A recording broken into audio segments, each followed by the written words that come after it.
Hello all, Game Methuselah.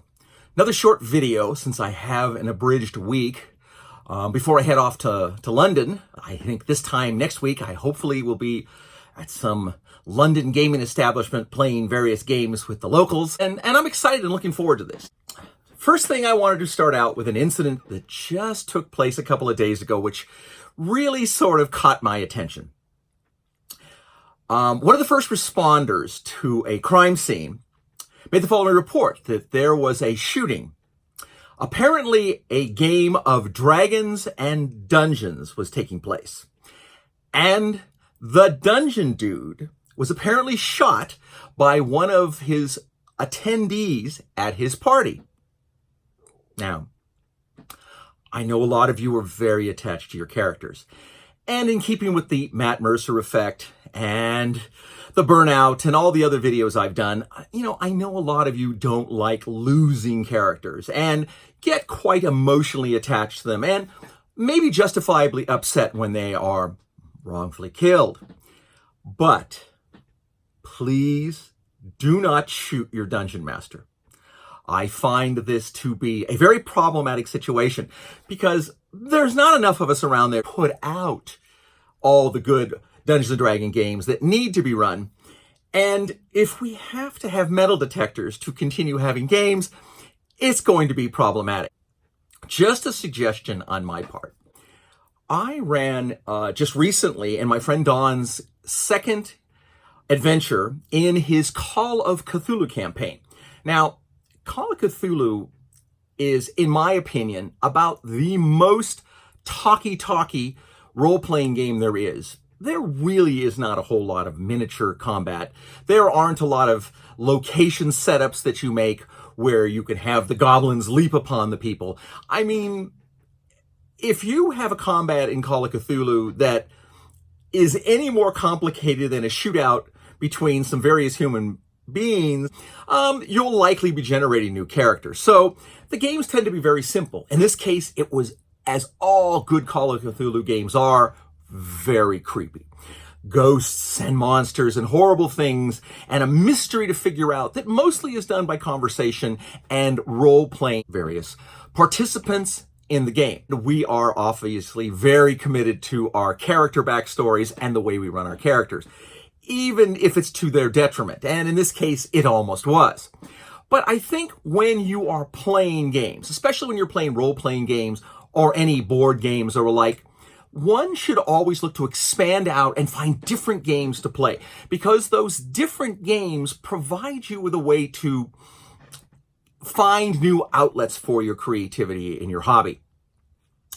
Again, if you're a miniature advocate, a high-level detailed battle simulator on your role-playing games, it's really nice sometimes to sit down and do one of these theater of the mind type role-playing games with your friends, because even though I started out initially becoming like, oh God, this is going to be really boring, at the end I was just totally enthralled with the mystery and trying to figure it all out. And that was refreshing to me, to play something that was very, very different. Also, the other thing I think you should do is get into simple or fun or quick little board game. But other things to play, I think, are really beneficial. Now, I paint and things like that, and I recommend that. You need to find some other outlets. Another thing that happened is today we ran our second Planescape adventure. Now, this is really interesting to me, and I'm beginning to believe that almost all Dungeons & Dragons role-playing game systems, maybe all role-playing systems, should be run with this concept, that every game ever created for the game mecha is hooked into Planescape, because the planes go everywhere. And I ran the game this time. We were doing a shared DM with myself and Craig, and he ran the last game, so I ran this one. I think it went really well. It was very interesting because I had them Planescape into the world of Tecumil and have to deal with some kind of negotiation to trade metal for eyes. And if you don't know Empire of the Petal Throne, you're not going to understand it. But let's just say that they're trading kind of the cheap products to the American Indians for Manhattan. They're getting a big return on investment for giving these people who have no access to metal for some very valuable magical items. And it worked out fairly interestingly. The beauty of it is, as I've been playing through this with Planescape, I've completely redesigned the concept of how I think the Dragon's Teeth actually now are going to function in 5th edition. Because when I designed them 40 years ago for the fantasy trip, the only world that existed was essentially a medieval style Earth, or a fantasy version of Earth. And that the final big reveal on the swords is when all of them were together. They both were slayers or rune bane weapons for both demons and gods. But now I look at it and I said, well, wait a minute. Now they're planes.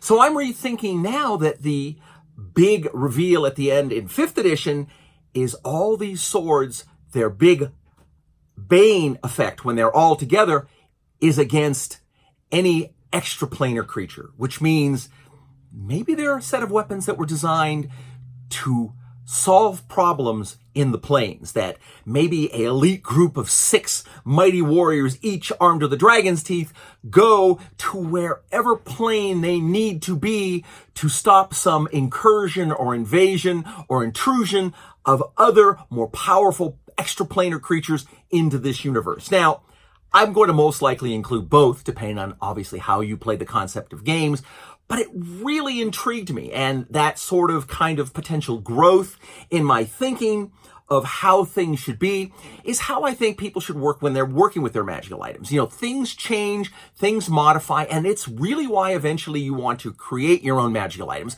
because they add to a value of the types of games you're playing.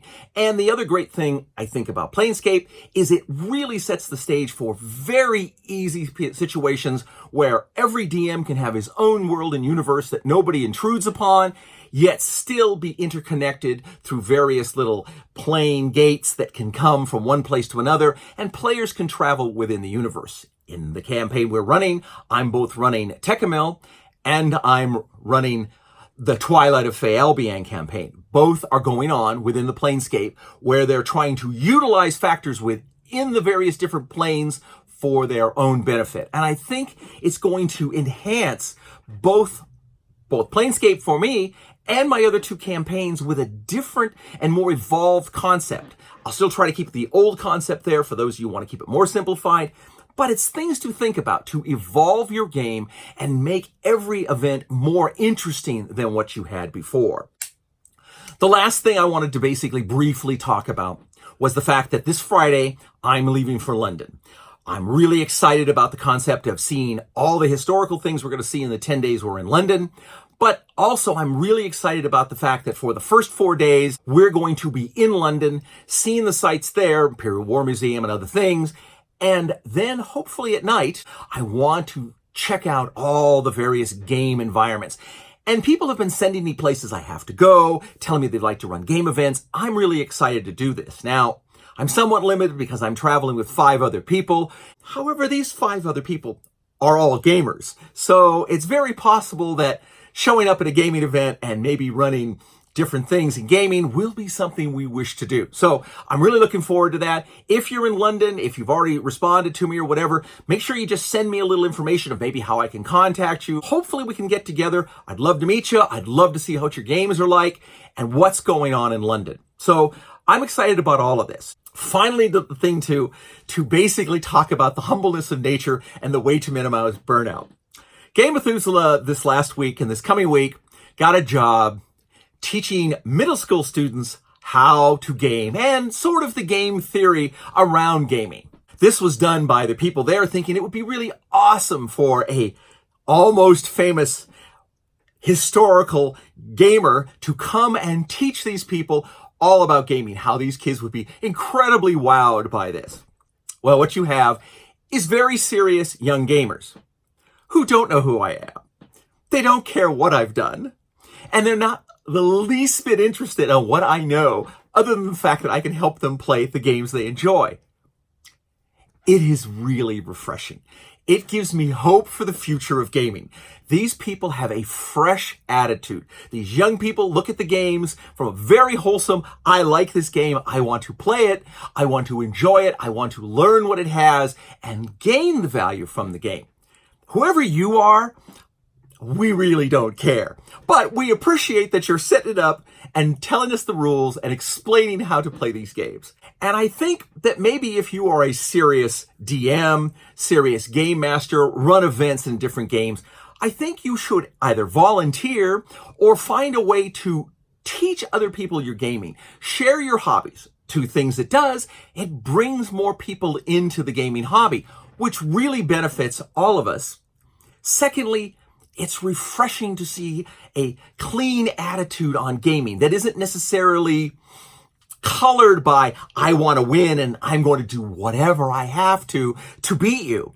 Really, it's a matter of, we love this game, we want to play it. Now, in the back of their mind, they want to win, and they're hoping to use the skill set that they've acquired playing the game a few times to beat you. And, of course, I sort of sandbagged a little bit because I didn't want to stop them into games, teach them the game and beat them. Seems kind of unfair. So I sort of just kind of moderated my play. Didn't, of course, let anybody win. That's really, really vulgar to do. Never, never, never throw a game. Always try to win. But you don't have to give yourself the biggest advantages. You might play with a slight handicap, let the people have an opportunity to enjoy the game, and when they win, they feel like, yes, that was great, and they enjoy it. About the fourth or fifth game we played, you could see they were kind of like, this Mr. Murphy is really not so good. So we want to play this other game. And I said, yeah, I know the game. I'm not really that thrilled, but if that's what you wish to play, we'll play it. We did. I do know the game fairly well. So I decided to not pull any punches and wipe them out in about 5 turns. They all kind of looked at me and said, oh, I guess Mr. Murphy sort of does know how to play. So I gained a little modicum of respect from them. But the thing to say is that anything you do that moves the game forward is a real plus, except for shooting the DM. Even though I've known a few DMs who might have deserved it, it really doesn't improve the hobby. I'm off to have an adventure. I'll try to do some video so you can see maybe a travelogue of my adventures of Gabe Methuselah in London. Maybe we can harass the palace guard and get thrown in the dungeon or something. We're going to go to the Tower of London because somebody was telling me they have a sale on jewelry next week. And fight me, devils, fight, for I hate peace. Game on, everybody. Enjoy your games. Bye-bye.